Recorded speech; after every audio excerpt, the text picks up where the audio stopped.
Loh, lah panjenengan dari mana, Bu? Saya dari Ponorogo, Gus. Ponorogo. Oh iya, iya, iya. Mengenai Saya MSAT bagaimana menurut panjenengan? ya kasusnya Gus Beki itu sebenarnya sih apa itu kita sebagai apa itu murid-muridnya Pak Yai sudah tahu kalau itu kasus rekayasa, kasus yang benar-benar dipaksakan. Cuma yang kita apa sesalkan itu kenapa pihak JPU sama hakim itu kok terlalu memaksakan diri seolah-olah mata mereka itu sudah tertutup dengan fakta-fakta yang ada di lapangan, fakta-fakta yang ada di persidangan gitu loh, Gus. Menurut Anda tujuannya apa, Bu? Kalau menurut saya itu ya ada pihak sebelah yang menginginkan Gus Beki itu mundur dari ketua ORSIT. Offset Oh, pertama kalau pernyataan itu saya pernah lihat, kan pernah viral itu video dari si korban yang mengaku korban itu, si inisial M. iya Dia iya pernah dia pernah di video itu tidak menuntut untuk saya diperkosa sama MSAT, saya minta dinikahi, nggak begitu. Tapi ya mintanya saya berharap agar MSAT turun dari jabatan, begitu malah. Nah, ini kan iya repot, kudune nek dikenekke kan, Bu, kudune kan jaluk dinikahi toh.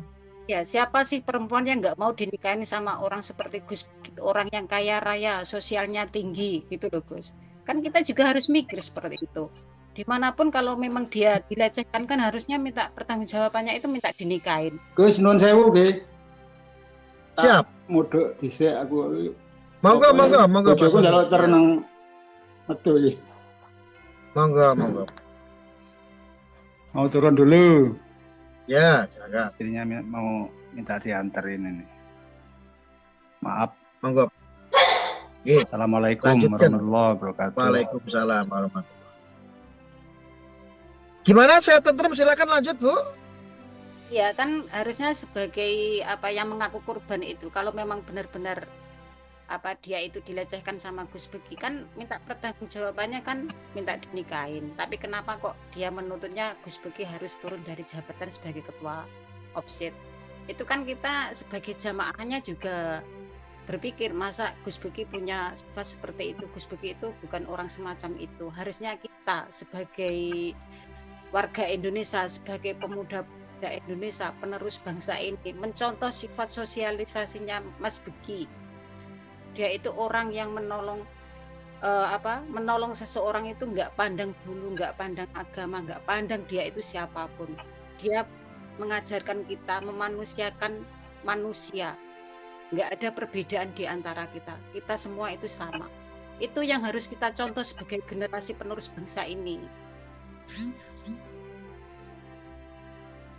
Anda berbicara seperti ini, Anda sudah mengenal berapa lama tentang MSAT itu atau Gus Saya Beki itu? jamaahnya Pak Yaitar. Ya? Saya masuk jamaahnya Pak Yaitar. Jadi saya warga Thoriko Sidikiyah juga. Saya juga pernah ketemu sama Gus Beki pas ada peresmian layak huni.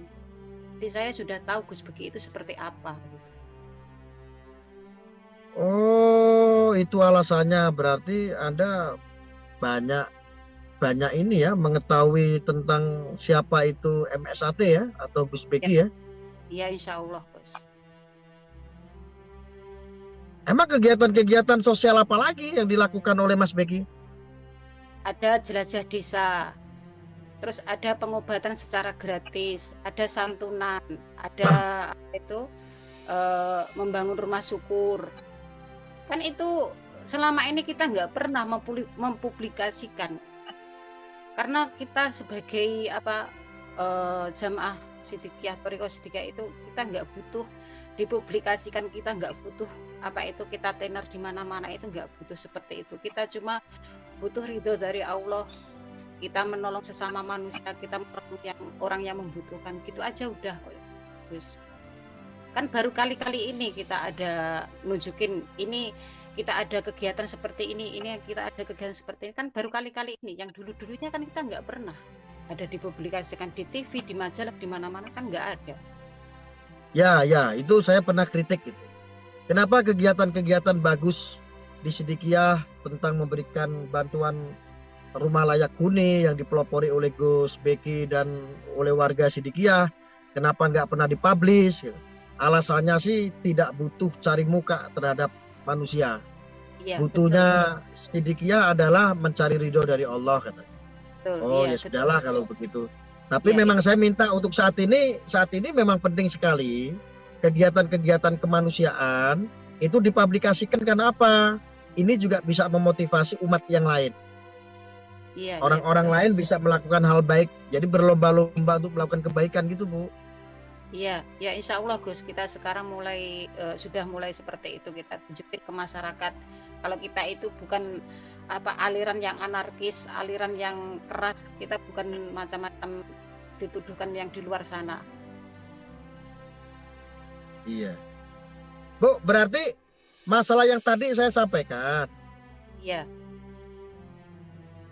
ada isu selain video yang sudah pernah viral bahwa Gus Beki dituntut oleh orang yang mengaku dicabuli atau yang diperkosa, ya, menuntut untuk bertanggung jawab untuk menikahi tidak, tetapi malah untuk turun dari jabatan. Itu yang pertama. Yang ya. kedua, ternyata pemerkosaan ini laporannya tahun berapa waktu itu? Tahun Kejadiannya pertama, 2019 ya? ya 2019. 2019. Tetapi kok ada isu 2014 si M ini, si Mbak Mela ini Iya, ini ternyata sudah pernah melakukan hubungan ngene iya kalau pacarnya. sama pacarnya Gus. Itu benar hanya isu atau memang banyak orang yang mengetahui? Karena dulu kan si Mela ini kan juga mondok di situ katanya. Iya, iya. Itu saya pernah dengar kalau si Mela itu pernah berbuat seperti itu sama pacarnya. Nangis-nangis, curhat sama Gus Beki gitu loh ceritanya. Nggak taunya momen itu ya diputar balikan. Oh, ya. Aku sekarang nyambung, mungkin saja begini, Bu. Iya, Dulu dia pernah di sama dia, si siapa? Namanya itu siapa itu, burung apa itu namanya? Burung perkutut itu kan? Nah, burung perkutut. Dia pernah dianu sama burung perkutut. Burung perkututnya nggak tanggung jawab, curhat sama Mas Beki mungkin untuk mengharapkan ya caper lah ya, cari iya, perhatian supaya simpatik. Ternyata wah enak juga ini Mas Beki ini, nggak terlalu tua, masih muda, kaya raya, mungkin itu kali. iya. Oh iya ya, nyambung. Iya. Bisa Jadi jadi apa itu. yang dituduhkan sama Gus Beki itu semuanya itu fitnah Gus. Nggak ada yang benar itu Gus. Semuanya fitnah, semua fitnah dan semuanya itu dipaksakan dan rekayasa. Iya. Ya saya sih kadang-kadang menganalisa begini. Ini Mas Beki ini ngawur juga loh. Saya pernah lihat media loh. Saya profiling. Iya, Mas Beki itu begitu menantang Kapolda Jatim loh saat itu. Gara-gara dia distatuskan sebagai tukang ada delik dugaan pencabulan ini, dia makanya menuntut Kapolda Jatim dulu itu. iya, Menuntut ganti rugi 100 juta. Begitu ekstrimnya itu Mas Beki. Yang dilawan itu kan Kapolda loh, ngawur juga Mas Beki. Tapi saya memaklumi. Dia berani menantang Kapolda menuntut 100 juta, itu di media ada loh Bu. iya, Mungkin karena dia merasa nggak bersalah kali ya. Makanya dia segitu beraninya menantang Kapolda dan menuntut Kapolda untuk ganti rugi 100 juta itu kali ya. Kalau masalah video itu saya pribadi 50-50 Gus. Mungkinkah itu benar-benar Gus Beki atau bukan? Soalnya sekarang itu media elektronik itu muka orang lain bisa dirubah jadi muka kita. Saya kok nggak percaya kalau Gus Beki itu bicara seperti itu gitu. Gus Enggak, Beki itu gini Bu. Maksud saya begini, ini ada rentetannya mungkin. Iya, Ini ada rentetannya.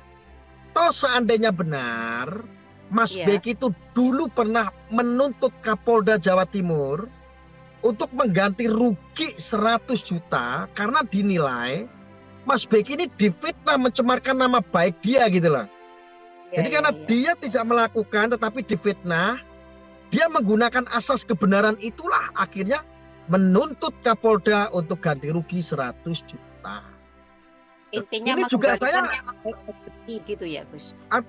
artinya gini Bu, saya memiliki keyakinan kalau seandainya Mas Beki tidak merasa difitnah, nggak mungkin segitunya Kapolda saja ditantang loh. Iya, betul. Berarti saya menilai, wah berarti ini bener Mas Beki ini kayaknya kena fitnah ini. Bang segitu beraninya kok Kapolda kok loh. Kita itu loh nggak berani loh. Apalagi bintang 2 loh Kapolda itu. Iya. Nggak berani loh Bu. Ini begitu ekstrim, berani melawan Kapolda. Bahkan menuntut ganti rugi atas pencemaran nama baik. 100 juta di media kan kurang lebih seperti itu ya gambarannya ya.